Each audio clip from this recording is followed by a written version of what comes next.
Hello, this is Luke at the Book Exchange. We have author James F. Cash with his book First Time Across. We're going to talk to him for a second. Hello, Mr. James. Would you like to introduce yourself? Hi, well, as Luke said, I'm Jim Cash. I go by Jim. And I'm just an old sailor that had an opportunity to sail halfway around the world and wrote a book about that. And since it was my first time going across the Atlantic Ocean, I named the book First Time Across. Yeah, it looks like you've done quite a bit of traveling. What was one of your favorite parts about some of your travels? Well, I would say on this trip, I had this boat built in Durban, South Africa. So when I knew that I was going to be bringing that boat back to the States, I actually went to a large globe at the library in the town I was in at the time, which was Marina del Rey, California. And I put a string on South Africa and brought it across to the Panama Canal, and it went right over the island of St. Helena.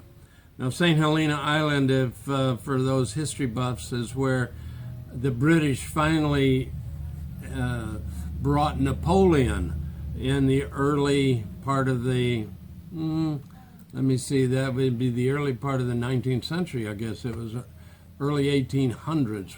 And he ended up dying there. But we stopped there, and you can't get there anyway but boat at that time. So that was probably one of my most interesting stops. And they call themselves the Saints on St. Helena Island, and they're a people made up of British, but also African and Indian, Asian, and a lot of folks that are there.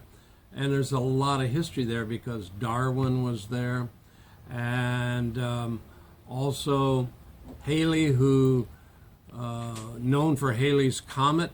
He spent a half a year there mapping the stars of the southern hemisphere. So it's a very unique little island. I would say that was my most interesting stop on that voyage.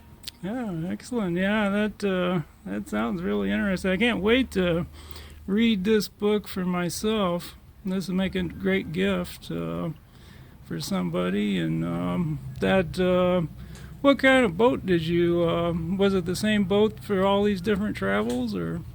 No, this particular boat I had built over there, and here's a photograph of it.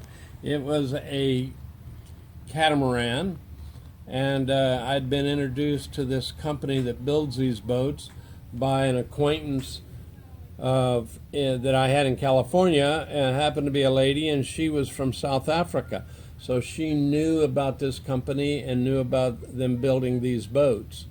So I made contact with the owner, and he happened to be having one of these boats at the Annapolis Boat Show that year. So I went to the Annapolis Boat Show, saw the boat, met him, and put in an order for one of them. And then picked it up the following spring when I started the trip across the Atlantic. Okay, I appreciate it, Mr. Cash. Is there anything else you want to add in closing? Well, I was just saying that I was almost 60 years old when I started this trip, and so my advice would be that if you've ever thought that cruising over the horizon is something you want to do, don't believe you're too old for it. I will be 75 years old before the end of this year, and I still have several cruising adventures on my horizon. So I would just say it's never too late if you want to get out there and try. Thank you. Yep. Thank you so much, Mr. Cash, for coming and having your book signing at the Book Exchange of Foley. And stop by and pick up a copy if you'd like to take a read of First Time Across by Mr. Cash. Thank you.